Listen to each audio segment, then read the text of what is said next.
Whoa. Yeah, okay, I turned the camera on. Alright, so yesterday I did the, when it's all good kind of thing. How do you deny the goodness of the good? And, yeah, I tried to anyway. It is deniable. I mean, I think intellectually, if we really look at it.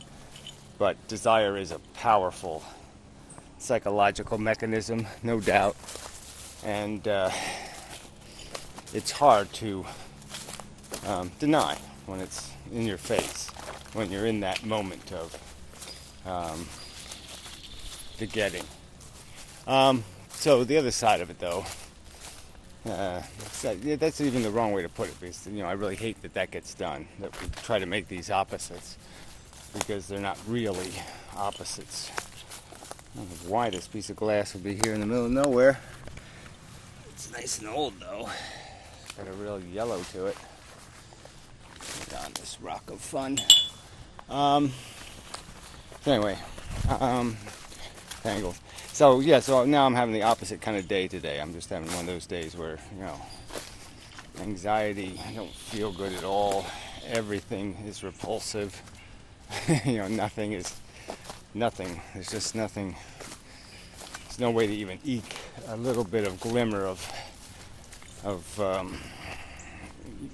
want, desire, positive motivation. It's all just bleak and horrid and revolting everywhere, revolting. And like some miseries, it's not the kind of misery that just lasts for 5 minutes or 10 minutes or, whatever. It's just this protracted hour after hour dread and sense of doom. And so, yeah, that's the price we pay for our moments of where everything just gets relieved off of us, where we're just unburdened entirely. And then we have this other scenario that's possible, at least for me, where it's like it's all just piled on, and you're you're a worm under a tire or something. It's just yeah, you're just, yeah. You can just feel the squish. And this is, when you're in this stuff, it's just so obvious, like, oh, there's just nothing, absolutely nothing that is worth doing this over and over again. There's no, glory, where I would say, oh yeah, drag me through that muck again. Just isn't. They all seem so trivial because you don't have any desire. You're not hungry. It's just such a key concept. Without the hunger, the sushi looks like, yucky raw fish. Without the hunger, it all just looks like crap. Its real face is revealed. Its true Dorian Gray portrait is revealed. And you see the superficiality and the cheapness, and it all just seems just so obvious. When you're voided, of the passion. And so to me, that's just part of recognizing this is just part of doing reasonable philosophy. It's recognizing these are the psychological extremes anyway, and what do they represent? What's their meaning? And I tend to argue, I will argue, that the darker one, this darker state I'm in now, is probably closer to realistic, less delusional anyway. It's just saying that here's a feeling. It isn't great. It isn't god-awful, hysterical, screaming pain, but it is misery. It's miserable. And it just is enough to take the hunger away and make the truth visible. And it really is so even if I try to step out of the negative element of it and just take it for what it has done, which is eradicated the desire, there's an insight in that perception, the calmness almost of that perception. It seems so purely unbiased in a way, because it's just all it's done is take away desire and giving you a view. And yes, it's a view that has the context of the yuck part, but as long as that's not too overwhelming, the judgment seems sound, and it seems sound all through the experience. So even when you're getting better, you're still aware of how bad it was, and it does give you pause before you get caught fully back up in the game again, full of desire again. You can feel your apprehensions that at least the notice you've been given that there's strings attached, and this is what intoxicates people. I guess that's probably a good way to take this. That it is sort of an intoxication. That what makes it so hard for people to see it is they're drunk on it, and their judgment is a drunkard's judgment, and that's really hard to argue with. Mere words won't do.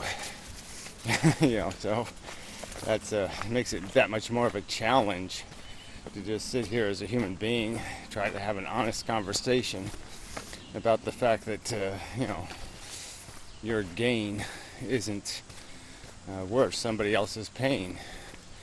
Wow. Seems a simple enough statement, but it can't penetrate the average mind.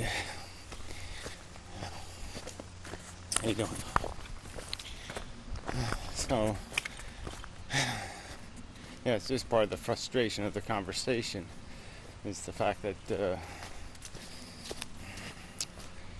some of this stuff you have to learn by doing.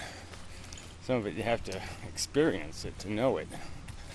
And a lot of people haven't experienced enough of it, or haven't experienced it in the context, where they didn't do anything but react to it. That they didn't experience it. They sort of just reacted to it. They just fought with it like they fight with all aspects of their existence, and that's all they know is, it's almost a visceral, instinctive reaction, and that's all they have. They don't have a more complex, there's no more complex implication to the event. They just take it. They don't think about it. They don't ponder when's the next one coming, kind of thing. They don't, again, they don't apply much of a context. I guess that would be the key phrase again. Context does require you to think. It requires you to have understanding of probabilities and why things happen. I think a lot of people do live on a lot of superstition. They think they can wish or scheme their way out of misfortune. They have some power to, their karma will save them, kind of bullshit. And, that's just that bullshit. Howdy. How you doing? Good, how are you? Hanging in there. Keep getting there, kid. Get on a bicycle. Busting is nuts, which is a bad idea. But it's good for antinatalism. Keep smashing those testicles, boy. Yeah. This really is dumb. I would not put my kid on a bicycle seat. No, sir. Bad idea. Anyway. Yeah, teach him how to walk, run. Teach him how to, press the button on the car door opener. But anyway, maybe teach him how to, I don't know, give him a four-wheeler, pedal four-wheeler. Then you got a big giant seat. Yeah, that's a better idea. Can't go very fast though. Anyway, that's a distraction. See, distractions are good. That's what most people feed on. Is, take me away, Calgon kind of bullshit. Change the subject. I don't know what to do about that. That's why you sort of have to, it really is insidiously disgusting, but you really have to turn hard philosophy into a cartoon or some other kind of crap to sell it. Speaking of which, the guy who did the cartoon on efilist and took it down, or made it private or something, can't access it anyway. If anybody has a copy, be interested. That was kind of disappointing. Anyway, I went to go show it to somebody and it's gone. Anyway, yeah, I don't like that. I don't like things disappearing, except for shitty things. So anyway, where was I? The drudgery. Yeah, so anyway, so this is the other side. Here's the splendor moments in life, the fully yourself, the I can take on anything kind of feelings, and then there's the oh God, I just don't know how I can face the next 5 minutes.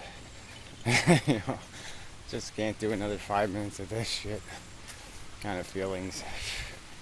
And in my opinion, it only takes a little tiny bit of this shit to void the whole game. You can have all my best days, throw them in the crapper to avoid these kind of worst days. Yeah, more than fair exchange for me. So anyway, yeah, that's video accomplished. For what purpose? Who knows? For what end? It's unknown. Any real use? Any real hope of communicating? Hard, serious, philosophical concepts to the human race? Is there enough sugar in Sugar Town, to sweeten the conversation enough? Is there, yeah, well, like I said, it's all about the celebrity endorsement would help. And what else would you need? But yeah, it is just this, pop culture kind of crap. The pop anti-culture, more specifically, I guess, right? I mean, that's the irony of it. There's all these people who think they're so anti-culture, and they're really just cliches. No originality at all. No real substance. Just bullshit. Speaking of bullshit, a woman and her kid. Yes. Yuck. Yuck, yuck. Nice.